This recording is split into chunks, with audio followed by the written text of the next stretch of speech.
कैसे हैं आप सब। उम्मीद है आप सब खैरियत से होंगे। आज का हमारा टॉपिक है एंगुलर मोमेंटम ऑफ न्यूक्लियस। ये भी हमारे पास प्रॉपर्टीज़ ऑफ न्यूक्लियस में ही आता है। लास्ट लेक्चर में हमने कुछ प्रॉपर्टीज़ डिस्कस की थी like mass, charge, density, volume and size of nucleus. आज हम डिस्कस करेंगे एंगुलर मोमेंटम ऑफ न्यूक्लियस। जिस तरह से हमारे पास इलेक्ट्रॉनिक एंगुलर मोमेंटम होता है किसी भी एटम का, जब हम कंसिडर करते हैं तो हम इलेक्ट्रॉन्स के बिहाफ पे करते हैं। तो उसी तरह से हमारे पास जब हम न्यूक्लियस की बात करते हैं, इसमें हमारे पास न्यूक्लियस मिलकर बना होता है प्रोटॉन्स और न्यूट्रॉन्स से। और प्रोटॉन और न्यूट्रॉन दोनों हमारे पास क्या है, हाफ इंटरेक्ट। इनकी स्पिन क्या होती है, 1/2 होती है। ठीक है।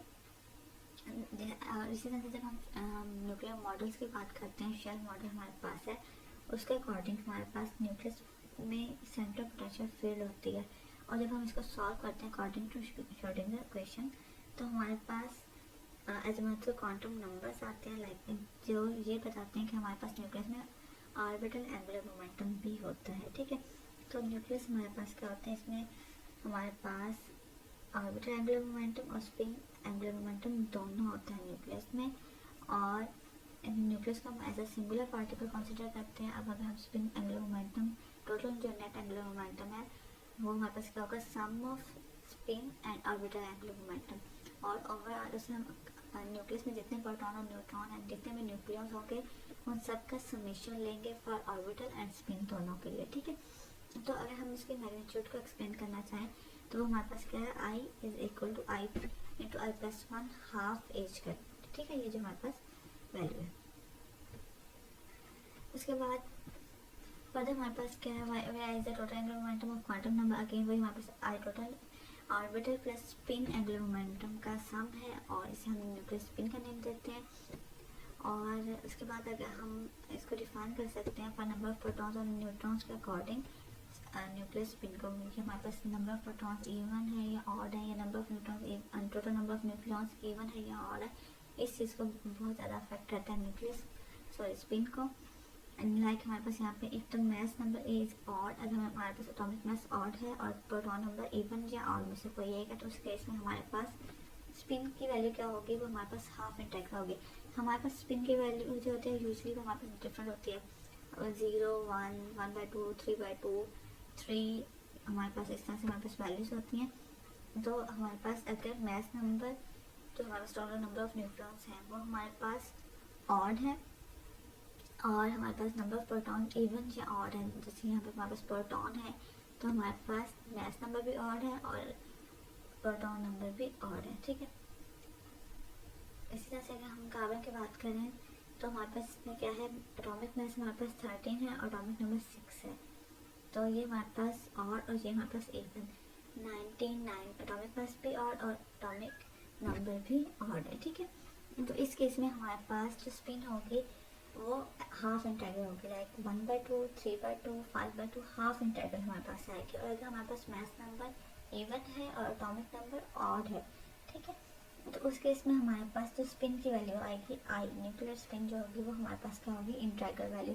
लाइक वो हमारे पास 1 हो सकती है, 2 हो सकती है, 3, 4, वो हमारे पास इंटेग्रल वैल्यू होगी। ठीक है। जैसे हमारे पास न्यूट्रॉन है, इसमें हमारे पास एटॉमिक मास 2 है, एटॉमिक नंबर 1 है, boron 10, 5, nitrogen 14, 7, atomic mass even है इन तीनों में और एटॉमिक नंबर इन तीनों में ऑड है। तो इस वजह से हमारे पास न्यूक्लियर स्पिन क्या होगी, वो integral multiple of H cut होगी। ठीक है। उसके बाद अगर हम न्यूक्लियर विद बहुत एटॉमिक मास और एटॉमिक नंबर दोनों इवन है ऐसा न्यूक्लियस, उसमें हमारे पास आई क्या होगा, वो 0 होगा। न्यूक्लियर स्पिन हमारे पास 0 होगी। Carbon 12, 6, oxygen 16, 8। तो ये हमारे पास क्या है कि हमारे पास 3 पॉसिबिलिटीज़ होती हैं। एक हमारे पास क्या होती हैं, एटॉमिक मास के लिए एटॉमिक मास ऑड है और प्रोटॉन हमारे पास कोई भी हो सकते हैं, या इवन हो सकते हैं या ऑड हो सकते हैं। उस केस में हमारे पास हाफ इंटेग्रल होगी न्यूक्लियर स्पिन की वैल्यू। सेकंड हमारे पास अगर एटॉमिक मास इवन है और एटॉमिक नंबर क्या है, ऑड है। ठीक है। तो उस केस में हमारे पास जो वैल्यू होगी न्यूक्लियर स्पिन की वो इंटेग्रल होगी, 1, 2, 3, 4 something multiple of H cut. और अगर हमारे पास न्यूक्लियर दोनों प्रोटॉन नंबर और एटॉमिक मास दोनों हमारे पास इवन है, तो उस केस में हमारे पास न्यूक्लियर स्पिन की वैल्यू क्या होगी, वो हमारे पास 0 होगी। ठीक है। तो न्यूक्लियर स्पिन हमने अभी भी जस्ट शुरू में डिस्कस किया, हमारे पास क्या होते हैं, sum of orbital momentum plus spin momentum दोनों का सम, और उसे हम फिर जो ऑर्बिटल मोमेंटम हम लेते हैं उसे हम ओवरऑल समेशन लेते हैं, जितने भी न्यूक्लियस हैं सब के ऑर्बिटल मोमेंटम का समेशन लेते हैं, और इसी तरह हम स्पिन का भी जितने भी न्यूक्लियस हैं सब के समेशन लेते हैं। ठीक है, उम्मीद है क्लियर हो गया होगा आपको। जी नेक्स्ट हमारे पास है magnetic moment of a nucleus. So essentially when a particle has intrinsic charge as well as associated magnetic moment as well as angular momentum, हमारे पास जब भी हम किसी पार्टिकल की बात करते हैं और वो चार्ज पार्टिकल और उससे एसोसिएट कुछ एंगुलर मोमेंटम भी होता है, उसके साथ उसका कुछ ना कुछ मैग्नेटिक मोमेंट भी होता है। लाइक अगर हम इलेक्ट्रॉन की बात करते हैं, इलेक्ट्रॉन हमारे पास न्यूक्लियस के ग्रेविटेशन मोशन में होते हैं और चार्ज पार्टिकल है और उनका एंगुलर मोमेंटम भी होता है, तो वो कुछ ना कुछ मैग्नेटिक मोमेंट भी पॉज करते हैं। ठीक है, तो मैग्नेटिक मोमेंट जब इलेक्ट्रॉन रिवॉल्व कर जाएंगे तो बेसिकली वो करंट जनरेट कर जाएंगे, तो मैग्नेटिक मोमेंट हमारे पास क्या है, current product of current flowing in a circular orbit having area A. ठीक है, और हमने कंसिडर किया कि इलेक्ट्रॉन हमारे पास मूव कर रहा है अराउंड न्यूक्लियस, इसे हम कहते हैं मैग्नेटिक डायपोल मोमेंट। इसे हम रिप्रेजेंट करें म्यू से, अगेन आई क्रॉस हमारे पास प्रोडक्ट है करंट एंड एरिया के लिए, हमारे पास इसके बाद इसके लिए खुला गया। अब हम कंसिडर करते हैं हमारे पास करंट किसके इक्वल है, करंट हमारे पास किसके इक्वल है, करंट हमारे पास है E/T के। ठीक है, और टाइम पीरियड हमारे पास कितना है, एक साइकिल की अगर हम बात करें उसके लिए एक रोटेशन कंप्लीट करने का कितना टाइम है, तो हमारे पास क्या है 2πr/v के इक्वल है। ये हम वैल्यू पुट करके हमारे पास आई की वैल्यू आ गई EV/2πr, और एरिया हमारे पास किसके इक्वल होता है, सर्कुलर की बात कर रहे हैं तो हमारे पास πr² के इक्वल होगा। अब यहाँ से अगर हम म्यू में वैल्यू से पुट कर दें तो हमारे पास आ जाएगी आई की वैल्यू हमने EV/2πr पुट कर दी और एरिया πr² पुट कर दें, जो हमारे पास कैंसिल आउट हो जाएंगे, कैंसिल आउट कर देंगे और बाकी हमारे पास आएगा EVr/2। अब हम यहाँ पे ऑर्बिटल मोमेंट एंगुलर मोमेंटम की वैल्यू लाना चाह रहे हैं, तो उसके लिए हम क्या करेंगे, हमसे मल्टीप्लाई भी कर देंगे, डिवाइड भी कर देंगे, और ये हमारे पास क्या आ गया एम्पियर, और एम्पियर हमारे पास किसके इक्वल होता है, एंगुलर मोमेंटम के इक्वल होता है। ठीक है, ये हमारे पास इसके इक्वल आ गया। अब अगर हम यहाँ पे देखें, ई हमारे पास कांस्टेंट है चार्ज, और एम हमारे पास क्या है, ये भी कांस्टेंट है। अगर हम मैस ऑफ इलेक्ट्रॉन की बात करें तो यहाँ मैस ऑफ प्रोटॉन की जिसके 2 हमारे पास नंबर है, तो ये फैक्टर हमारे पास कांस्टेंट है, जिस एल हमारे पास चेंज हो रहा है। तो हमारे पास क्या है कि वही जो हमने बात की थी कि हमारे पास मैग्नेटिक मोमेंट ऑर्बिटल मोमेंटम या एंगुलर मोमेंटम हम कह रहे हैं उस पर डिपेंड कर रहे हैं, ये इंडक्टिव क्वेश्चन है उसके प्रोपोर्शनल टू दिस।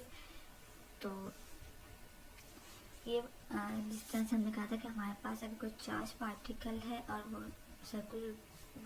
सर्कल में मूव कर रहा है और उससे रिलेटेड उसका एंगुलर मोमेंटम भी है, तो वो मैग्नेटिक डायपोल मोमेंट भी पॉज करेगा। ठीक है, अब नेक्स्ट अगर हम इसी को कंसिडर करें फॉर मैस ऑफ प्रोटॉन, तो हमारे पास क्या होगा, चार्ज जो प्रोटॉन का वो हम कंसिडर करेंगे और मैस हमारे पास क्या आ जाएगा, मैस ऑफ प्रोटॉन। ठीक है, अब इसे हम हमारे पास क्या है, ये हम जी ले रहे हैं, जी फैक्टर हमारे पास क्या होता है, ये हमारे पास करेक्शन भी हम कह सकते हैं, उसे जरा मैग्नेटिक रेशियो भी कहते हैं, और जी फैक्टर हमारे पास इलेक्ट्रॉन के लिए 1 होता है और प्रोटॉन के लिए हमारे पास क्या होता है 2 होता है। ठीक है, तो ये हमारे पास इसके इक्वल आ गया। फर्दर हम वैल्यूज पुट करेंगे इसमें, तो हमारे पास क्या आ जाएंगे, म्यू नॉट हमने लिया है EH/2m, H से मल्टीप्लाई भी किया और डिवाइड भी किया, और EH/2m को हमने पुट कर दिया म्यू नॉट, और जी फैक्टर हमने डिफाइन किया था, और ये हमारे पास आ गया I/H। ठीक है, अब इसमें हमारे पास म्यू बी, ये हमारे पास क्या होता है, बहुत मैग्नेट्रॉन होता है, उसकी वैल्यू हमारे पास होती है 0.927 ×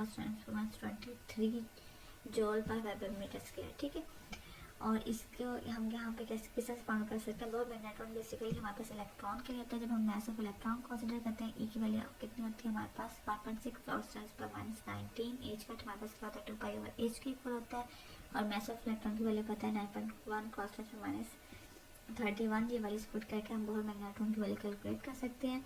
और इसी तरह से जब हम न्यूक्लियर मैग्नेट्रॉन हम कहते हैं न्यूक्लियर मैग्नेट्रॉन, ठीक है, इसमें हम क्या करेंगे, मैस ऑफ प्रोटॉन को पुट करेंगे, चार्ज ऑफ प्रोटॉन पुट करेंगे, एच की वैल्यू हमारे पास क्या होती है, जो 2π होती है, ये हमारे पास आता है 5.05 × 10⁻27। और हमारे पास जो न्यूक्लियर मैग्नेट्रॉन है, ये हमारे पास बहुत मैग्नेट्रॉन के कंपेरेबल स्मॉलर होता है, और कितना 1/1836 उतना ही जितना हम इलेक्ट्रॉन और प्रोटॉन के मैस में डिफरेंस होता है, उतना ही बहुत मैग्नेट्रॉन और न्यूक्लियर मैग्नेट्रॉन में डिफरेंस होता है। ठीक है, हमारे पास जो वैल्यूज हैं वो हमारे पास ये हैं. The above values use that proton neutron magnetic moments are of the order transfer -3 times the electromagnetic magnetic moment. ठीक है, प्रोटॉन न्यूट्रॉन के लिए हमने मैग्नेटिक मोमेंट्स कैलकुलेट किया और ये हमारे ट्रांसफर -3 टाइम्स है as that for electron which is equal to the Bohr magnetron. The positive sign indicates that the magnetic moment is parallel to the spin, whereas negative sign the direction is anti-parallel. ठीक है, negative और positive sign किसको represent कर रहा है? ये represent कर रहा है मैग्नेटिक मोमेंट्स की डायरेक्शन को, स्पिन वैल्यूज को, कि वो पॉजिटिव है या फिर नेगेटिव है. उम्मीद है आपको ये क्लियर